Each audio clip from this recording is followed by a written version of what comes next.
Sore itu, langit desa Cempaka seperti kain hitam kusut yang digantung rendah di atas kepala. Udara terasa berat, seakan ada sesuatu yang tak kasat mata menekan dari segala arah. Burung-burung walet yang biasanya riang berputar di atas sawah, kali ini terbang rendah, lalu menghilang di balik rumpun bambu. Di sudut desa, berdiri sebuah rumah kontrakan cat hijau muda dengan pintu kayu yang selalu tertutup rapat. Di dalamnya, samar-samar terdengar bunyi sendok beradu dengan cangkir. Aroma kopi hitam bercampur dengan wangi melati menyeruak keluar lewat celah jendela yang tak tertutup sempurna. Perempuan di dalam rumah itu bernama Rara, pendatang baru yang sudah 3 bulan tinggal di kampung itu. Ia jarang berinteraksi dengan warga, tapi sekali ia keluar rumah, semua kepala akan menoleh. Kulitnya putih pucat seperti porselen, rambut hitam legam terurai sampai punggung, dan matanya, entah kenapa, punya sorot yang membuat siapapun sulit melepaskan pandangannya. Tapi di balik wajah cantik itu, gosip sudah beredar. Rara disebut-sebut bukan perempuan biasa.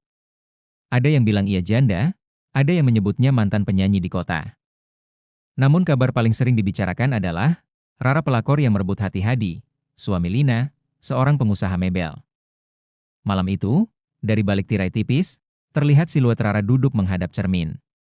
Tangannya memegang jarum tipis, menusukkan sesuatu yang berkilat ke bagian bawah bibirnya. Sekejap, ruangan itu dipenuhi bau kemenyan yang menusuk hidung. Rara tersenyum puas, dan di cermin, seolah ada bayangan samar perempuan tua berwajah keriput berdiri di belakangnya, menatapnya dengan mata merah menyala. Lina menatap jam dinding yang menunjukkan pukul 22.30. Suaminya, Hadi, belum juga pulang. Biasanya, kalau ia lembur di bengkel mebel, Hadi akan mengabari. Tapi kali ini tidak. Lina mencoba menghubungi, namun panggilan hanya berdering tanpa jawaban. Rumah terasa sunyi. Kedua anaknya sudah tidur, hanya suara jangkrik dari luar jendela yang menemani. Lina duduk di ruang tamu sambil menggenggam ponsel. Di kepalanya berputar semua tanda-tanda yang ia lihat beberapa minggu terakhir. Hadi sering pulang larut dengan alasan ada order besar. Wangi parfum wanita yang asing menempel di bajunya. Tatapan kosong Hadi ketika Lina mengajaknya bicara. Suara motor terdengar mendekat. Lina buru-buru ke depan. Hadi masuk sambil menghela napas panjang, langsung menaruh jaket di kursi dan menuju kamar tanpa banyak bicara. Setelah yakin suaminya tertidur, Lina memberanikan diri meraih ponsel Hadi yang tergeletak di meja kecil dekat tempat tidur. Tangannya bergetar saat membuka layar, Hadi tidak mengunci ponselnya malam itu, sebuah kesempatan langka. Pesan terakhir di aplikasi chat membuat darahnya berdesir. Mas, jangan lupa minum kopi yang aku kirim. Biar Mas nggak bisa jauh dari aku. Nama pengirimnya hanya tertulis, R. Lina tertegun. Kopi? Ia teringat pesan almarhum ibunya. Nak, hati-hati, pelet itu bisa masuk lewat makanan atau minuman. Kalau sudah kena, orang bisa lupa anak istri. Jantung Lina berdegup semakin cepat. Ia menggulir chat lebih jauh dan menemukan foto secangkir kopi hitam di atas meja dengan latar kain merah. Di sebelahnya ada setangkai bunga melati, detail kecil yang membuat bulu kuduknya berdiri. Malam itu Lina sulit tidur. Suara detak jam dinding terasa lebih keras dari biasanya.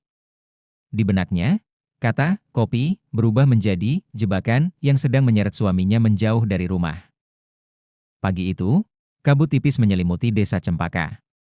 Matahari belum sepenuhnya naik, namun suara ayam berkokok sudah bersahutan. Lina menyiapkan sarapan sederhana, nasi uduk dan telur dadar, untuk anak-anak. Hadi sudah berangkat lebih awal, katanya ada pengiriman barang ke kota sebelah. Usai membereskan meja, Lina duduk di teras. Pandangannya kosong, pikirannya masih berkecamuk memikirkan pesan dari R semalam. Entah kenapa, setiap mengingatnya, aroma kopi hitam yang pekat seolah kembali menyeruak di hidungnya. Di tengah lamunannya, terdengar suara langkah mendekat. Bu Nur, tetangga sebelah rumah yang dikenal ramah, datang membawa sekeranjang sayur. Pagi, Lin. Kok mukanya pucat gitu? Tanya Bu Nur sambil duduk di bangku bambu. Awalnya Lina enggan bercerita, tapi tatapan Bu Nur yang hangat membuatnya tak kuasa menyimpan beban itu. Dengan suara pelan, ia menceritakan soal pesan kopi, perempuan misterius bernama R, dan perubahan sikap Hadi. Wajah Bu Nur mendadak berubah serius.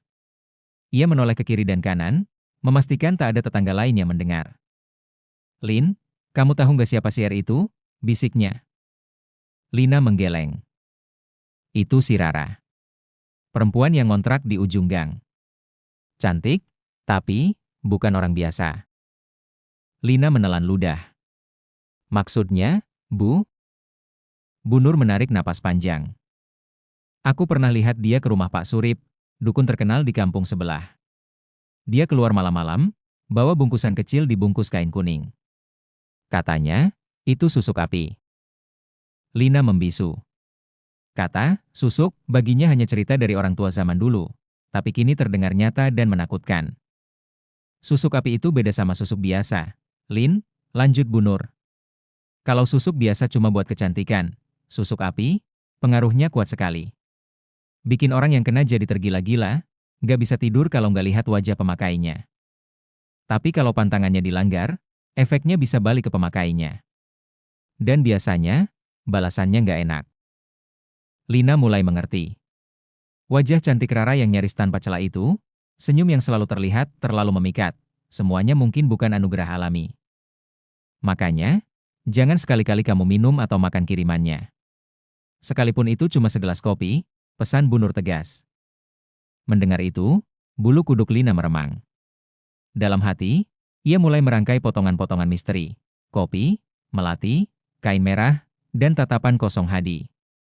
Semuanya seperti kepingan puzzle yang membentuk satu gambaran menakutkan, suaminya mungkin sedang berada di bawah pengaruh sesuatu yang tak kasat mata.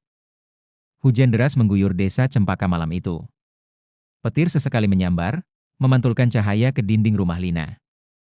Anak-anak sudah tidur, sementara Lina duduk di ruang tamu sambil memeluk lutut, masih memikirkan peringatan Bu Nur pagi tadi.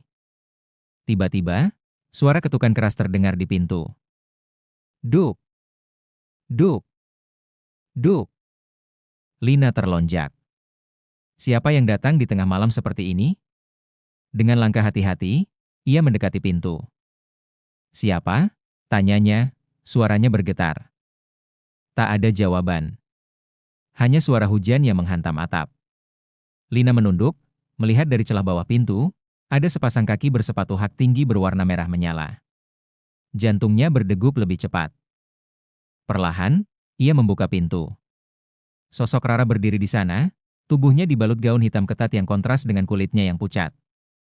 Rambutnya basah menempel di pipi, namun matanya memancarkan sorot yang aneh, tajam, tapi juga seperti menembus pikiran. Lina, Rara tersenyum, tapi senyum itu dingin, tanpa rasa. Aku datang baik-baik, cuma mau bilang sesuatu. Lina berdiri di ambang pintu, tidak mempersilahkan masuk. Apa yang kamu mau? Rara melangkah mendekat, membiarkan hujan membasahi tubuhnya. Aku nggak suka kalau hubungan aku sama Mas Hadi diganggu. Dia milikku sekarang. Darah Lina mendidih. Dia suamiku. Kami sudah menikah bertahun-tahun. Kamu yang mengganggu rumah tangga orang. Rara terkekeh pelan, suaranya terdengar aneh, seperti bercampur gema. Kalau kamu nggak mau masalah ini jadi besar, siapkan modal usaha untuk aku. Dan satu lagi, ia mendekat hingga wajahnya hanya sejengkal dari Lina. Kalau kamu berani menjauhkan Hadi dariku, rumah ini akan jadi abu. Dan anak-anakmu. Rara tidak menyelesaikan kalimatnya, tapi menoleh ke arah kamar anak-anak, lalu tersenyum tipis. Senyum itu bukan senyum manusia biasa, ada aura jahat yang membuat bulu kuduk berdiri. Lina memeluk erat kerah bajunya. Kamu gak akan bisa menakut-nakuti aku. Namun sebelum Rara pergi, ia menurunkan tas kecilnya, mengeluarkan sebuah bungkusan kain hitam, dan meletakkannya di teras. Buka kalau berani, katanya, lalu berjalan pergi tanpa menoleh, hak sepatunya memercikan air di jalan setapak. Setelah pintu terkunci rapat, Lina menatap bungkusan itu. Hatinya berkata jangan disentuh, tapi rasa penasaran membuatnya meraih sapu untuk menggeser kain tersebut. Saat terbuka, ia menahan napas. Di dalamnya ada segumpal rambut, tulang ayam, bunga kering, dan secari kertas bertuliskan huruf-huruf asing yang tidak ia mengerti. Malam itu, Lina tak tidur. Bukan hanya karena ancaman Rara, tapi karena ia yakin, mulai malam itu, peperangan yang akan ia hadapi bukan lagi sekadar urusan rumah tangga, tapi juga pertempuran dengan sesuatu yang tak terlihat. Keesokan paginya, mata Lina sembab karena tak tidur semalam. Rara sudah pergi, Tapi bayangan tatapan matanya masih membekas di kepala. Bungkusan kain hitam di teras sudah dibuang jauh-jauh ke sungai oleh Bu Nur, tapi rasa tidak nyaman masih menggelayut. Bu Nur mengajak Lina menemui Kiai Salman, seorang ustaz yang disegani di desa itu. Rumahnya sederhana, dindingnya dari papan kayu, tapi selalu dipenuhi aroma harum kayu gaharu. Saat Lina masuk, Kiai Salman menatapnya dengan pandangan penuh iba. "Anakku, jangan takut. Ingat, jin, sihir, atau santet hanya bisa berkuasa atas izin Allah. Yang kamu butuhkan sekarang adalah perisai iman," ujarnya dengan suara tenang. Lina mengangguk. "Tolong saya, Kiai. Saya tidak mau suami dan anak-anak saya hancur karena ini." Kiai Salman datang ke rumah Lina setelah Isya. Ia membawa botol air mineral, segenggam daun bidara, dan seikat serai wangi. Daun bidara itu diremas dalam air, lalu Kiai mulai membaca ayat-ayat suci, Al-Fatihah, ayat kursi, Al-Ikhlas, Al-Falah, dan An-Naas. Suara bacaannya dalam dan mantap, mengisi setiap sudut rumah. Bismillahirrahmanirrahim. Allahu la ilaha illa huwa al-hayyul qayyum. Saat ayat kursi dibacakan, angin tiba-tiba berhembus dari jendela meski semua tertutup rapat. Tirai bergerak, lampu di ruang tamu berkedip-kedip. Anak bungsu Lina yang sudah tidur, merengek seperti sedang mimpi buruk. Kiai Salman melanjutkan bacaan sambil memercikan air ruqyah ke setiap sudut rumah. "Tutup semua pintu dan jendela, jangan tinggalkan celah," perintahnya. Malam kedua ruqyah, situasi makin aneh. Saat ayat Al-Falah dibacakan, "Wa min syarri nafathati fil uqad." Tiba-tiba terdengar suara ketukan keras dari atap, seperti sesuatu berjalan di atas genteng. Lina menatap ke atas, tapi Kiai Salman hanya mengangkat tangannya. "Jangan hiraukan. Itu cuma upaya untuk mengganggu." Suara itu berpindah dari atap ke belakang rumah, lalu menghilang. Namun tak lama kemudian, dari arah halaman, terdengar suara perempuan menangis lirih. Suaranya memanjang, serak, dan penuh kesedihan, tapi juga membuat bulu kuduk berdiri. "Ya Allah," Lina memeluk anak sulungnya yang sudah terbangun. "Tenang. Terus baca la haula wala quwata illa billah," kata Kiai Salman. Malam ketujuh, ruqyah ditutup dengan doa bersama. Semua anggota keluarga duduk melingkar, memegang tangan satu sama lain. Saat doa dibacakan, Lina merasakan hawa sejuk mengalir di tubuhnya. Rumah yang sebelumnya terasa berat kini terasa lebih ringan, udara lebih segar. Sejak itu, Lina tidak lagi menerima ancaman langsung dari Rara. Namun, ia masih sesekali melihat sosok perempuan itu berdiri di ujung gang, menatap rumahnya dengan wajah dingin. Lina tahu, ini belum berakhir. Tapi ia juga tahu, perlindungan Allah jauh lebih kuat daripada tipu daya siapapun di dunia ini. 2 minggu setelah ruqyah terakhir, kabar mengejutkan beredar cepat di desa Cempaka. Rara, perempuan yang dulu selalu tampil menawan dan memikat, kini tak lagi keluar rumah.